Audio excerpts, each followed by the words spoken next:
नमस्कार दोस्तों, मैं हूं सरिता आपके साथ और मेरे YouTube channel river of stories में आप सभी का फिर से स्वागत है। और आज एक और कहानी मैं लेकर आई हूं आप सभी के लिए। आज मैं आपको सुनाने जा रही हूं हिंदी उर्दू साहित्य के अफसाना निगम सादत हसन मंटो का अफसाना बारिश। मूसलाधार बारिश हो रही थी और वो अपने कमरे में बैठा जल थल देख रहा था। बाहर बहुत बड़ा लॉन था जिसमें 2 दरख्त थे।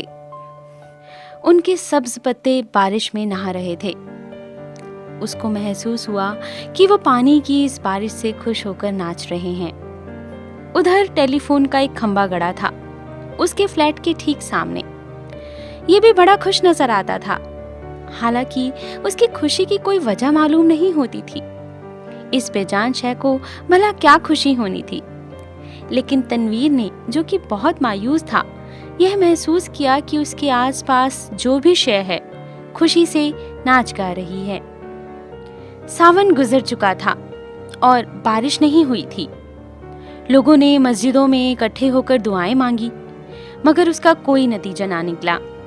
बादल आते और जाते रहे, मगर उनके थनों से पानी का एक कतरा भी ना टपका। आखिर एक दिन अचानक काले काले बादल आसमान पर घिर आए और पानी बरसने लगा।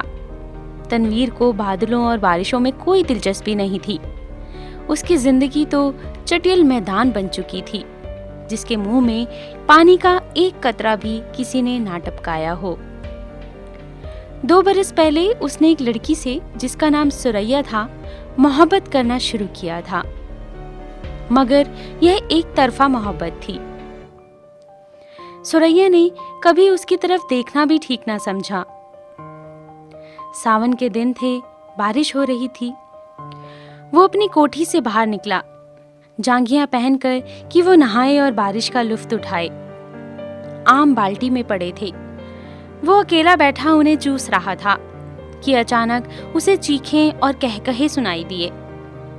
उसने देखा कि साथ वाली कोठी के लॉन में 2 लड़कियां बारिश में नहा रही हैं और खुशी में शोर मचा रही हैं। उसकी कोठी और साथ वाली कोठी के दरमियान सिर्फ एक झाड़ियों की दीवार थी। तनवीर उठा, आम का रस चूसते हुए वो बाड़े के पास गया और गौर से उन दोनों लड़कियों को देखने लगा। दोनों लड़कियां महीन मलमल के कुर्ते पहनी थी, जो उनके बदन के साथ चिपके हुए थे। उसने पहले किसी औरत को ऐसी नजरों से कभी नहीं देखा था, जैसा कि उस रोज जबकि बारिश हो रही थी उसने उन दोनों लड़कियों को देखा। देर तक वो उनको देखता रहा, जो बारिश में भीग भीग कर खुशी की आवाजें बुलंद कर रही थी। तनवीर ने उनको पहले कभी नहीं देखा था, इसलिए कि वो इस किस्म का लड़का था कि वो किसी लड़की को बुरी नजरों से देखना गुनाह समझता था। मगर उसने उस रोज बड़ी ललचाई नजरों से उन दोनों लड़कियों को देखा। तनवीर की उम्र उस वक्त 20 बरस के करीब होगी। तजुर्बा नहीं था। जिंदगी में उसने पहली मर्तबा जवान लड़कियों के शबाब को गीली मलमल में लिपटे देखा, तो उसने यूं महसूस किया कि उसके खून में चिंगारियां दौड़ रही हैं। उन लड़कियों में से एक लड़की उसको ज्यादा पसंद आई। वह उसको गौर तक देखता रहा। वो बहुत चंचल लग रही थी। उसने सोचा कि ये चंचल लड़की मेरे लिए ठीक रहेगी, ताकि मेरी चंचलता भी इसके साथ मिल सके। यह लड़की बहुत खूबसूरत थी। उसके नैन नक्श भी बहुत खूबसूरत थे। बारिश में नहाती जल परी मालूम होती थी। थोड़ी देर के लिए तनवीर शायर बन गया। उसने कभी पहले ऐसा नहीं सोचा था, लेकिन उस लड़की ने, जिसका कुर्ता दूसरी के मुकाबले कुछ ज्यादा महीन था, उसको ऐसे ऐसे शेर याद करा दिए जिन्हें वो अरसे पहले भूल चुका था। इसके अलावा रेडियो पर सुने हुए फिल्मी गानों की धुनें भी उसके कानों में गूंजने लगी और उसने बाड़े के पीछे ये महसूस करना शुरू किया कि वो अशोक कुमार है, दिलीप कुमार है। फिर उसे कामिनी कौशल और नलिनी जयवंत का ख्याल आया, मगर उसने उस लड़की की तरफ इस गर्ज से देखा कि उसे कामिनी कौशल और नलिनी जयवंत भी कहीं फीकी दिखाई दी। उसके मलमल के कुर्ते में जो शबाब था, उसका मुकाबला उसने सोचा कोई नहीं कर सकता था। तनवीर ने आम चूसने बंद कर दिए।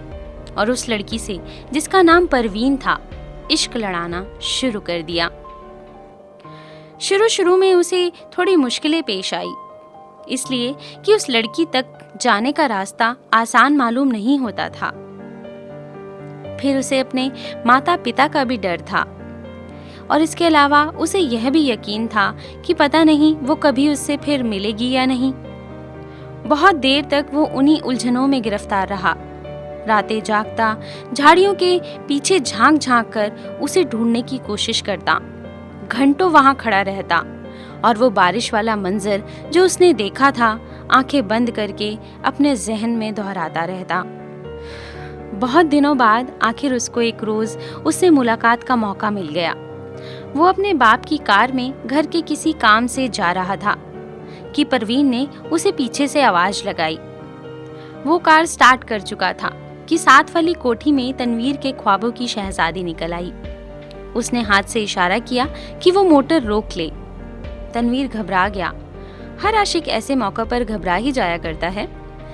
उसने मोटर कुछ ऐसे अंदाज में रोकी कि उसको जबरदस्त झटका लगा। उसका सर जोर से स्टीयरिंग व्हील के साथ टकराया, मगर उस वक्त वो शराब के नशे से ज्यादा नशे में था और वो नशा था उसकी मोहब्बत का, क्योंकि उसको उसकी महबूबा जो मिल रही थी। प्रवीण के होठों पर गहरे सुर्ख लाल रंग की लिपस्टिक थपी हुई थी। उसने सुर्ख मुस्कुराहट से कहा, माफ फरमाइएगा, मैंने आपको तकलीफ दी। बारिश हो रही है, तांगा इस दूर दराज जगह मिलना जरा मुहाल है और मुझे एक जरूरी काम से जाना था। आप मेरे हमसाए हैं यानी पड़ोसी हैं, इसलिए आपको ये जहमत दी। तनवीर ने कहा, जहमत का क्या सवाल पैदा होता है, मैं तो उसकी जबान लड़खड़ा गई। आपसे मेरा तारुफ तो नहीं, लेकिन आपको एक बार देखा था मैंने। प्रवीण अपनी सुर्ख मुस्कुराहटों के साथ कार में बैठ गई और तनवीर से पूछा, आपने मुझे कब देखा था? तनवीर ने जवाब दिया, आपकी कोठी के लॉन में जब आप और आपके साथ एक और लड़की बारिश में नहा रही थी। प्रवीण ने अपने गहरे सुर्ख लबों से चीख नुमा आवाज निकाली, हाय, आप देख रहे थे? इस गुस्ताखी के लिए मैं माफी चाहता हूँ, तनवीर ने बड़े अदब से कहा। प्रवीण ने पूछा कि आपने क्या देखा था? ये सवाल ऐसा था कि तनवीर के पास इसका कोई जवाब नहीं था। आए बाएं शाएं करके रह गया। जी कुछ नहीं, बस आपको मेरा मतलब है कि दो लड़कियां थी, बारिश में नहा रही थी, खुश हो रही थी और मैं उस वक्त अपने बाड़े के पास खड़ा होकर आम चूस रहा था और बारिश हो रही थी, तो बस तभी आपको देखा था। प्रवीण के गहरे सुर्ख लबों पर एक चंचल मुस्कुराहट पैदा हुई। तनवीर ने मोटर स्टार्ट कर दी थी और बोला, आपको कहाँ ड्रॉप कर दूं मैं? प्रवीण मुस्कुराई, आप मुझे कहीं भी ड्रॉप कर दें, वही मेरी मंजिल होगी। तनवीर ने यूं महसूस किया कि उसे अपनी मंजिल मिल गई है। जो लड़की उसके पहलू में बैठी है वो अब उसी की है, लेकिन उसमें इतनी ज़रूरत नहीं थी कि वो उसका हाथ पकड़े या उसको कुछ कह पाए। खैर, उसने गाड़ी चलानी शुरू की। बारिश हो रही थी, मौसम बहुत खुशगवार लग रहा था। उसने काफ़ी देर सोचा। मोटर की रफ्तार उसके ख्यालात के साथ तेज होती गई। आखिर उसने एक जगह अपनी गाड़ी रोक ही ली और जज्बात में बहकर उसने उस लड़की को अपने सीने से लगा लिया, उसके होठों से अपने होठ लगा लिए। लेकिन कुछ ही क्षणों में उसे लगा कि वो ये क्या कर रहा है। वो एकदम से अलग हुआ, लेकिन उसकी इस हरकत पर प्रवीण ने कोई प्रतिक्रिया नहीं दी। लेकिन फौरन तनवीर को यह एहसास बड़ी शिद्दत से हुआ कि उसने कोई बड़ी गलती की है और शायद प्रवीण को उसकी यह हरकत पसंद नहीं आई होगी। चुनांचे एकदम संजीदा होकर उसने कहा, आपको कहाँ जाना है? प्रवीण के चेहरे पर नाराजगी के कोई आसार नहीं थे, लेकिन तनवीर यूं महसूस कर रहा था जैसे वो उसके खून की प्यासी है। प्रवीण ने उसे बता दिया कि उसे कहाँ जाना है। जब वो उस जगह पहुंचा तो उसे मालूम हुआ कि वो जगह वैश्याओं का चकला है। जब उसने प्रवीण को मोटर से उतारा तो उसके होठों पर गहरे लाल रंग की मुस्कुराहट बिखर रही थी। उसने अपने कूल्हे मटकाकर बिल्कुल वैश्याओं के अंदाज में उससे कहा, शाम को मैं यहाँ आती हूँ, आप भी कभी तशरीफ लाइएगा। तनवीर एकदम भौचक्का रह गया और फटाफट से अपनी गाड़ी में जाकर बैठ गया। उसे अब अपनी गाड़ी भी उस औरत की तरह लग रही थी जिसे वह रोज चलाता था, और उसकी लाल बत्ती लिपस्टिक जैसी जो प्रवीण के होठों पर थपी हुई थी। वो वापस अपनी कोठी में चला गया। बारिश हो रही थी और तनवीर बेहद मायूस था। उसको ऐसा महसूस हुआ कि उसकी आंखों के आंसू बारिश के कतरे बनकर टपक रहे हैं। दोस्तों, आपको ये कहानी कैसी लगी मुझे ज़रूर बताएं कमेंट बॉक्स में कमेंट करके। और अगर आपको ये कहानी अच्छी लगी है तो इसे लाइक करें, ज़्यादा से ज़्यादा शेयर करें और मेरे चैनल को सब्सक्राइब करना ना भूलें। अगली कहानी लेकर फिर से आऊँगी, तब तक के लिए अपना ख्याल रखिएगा। बाय।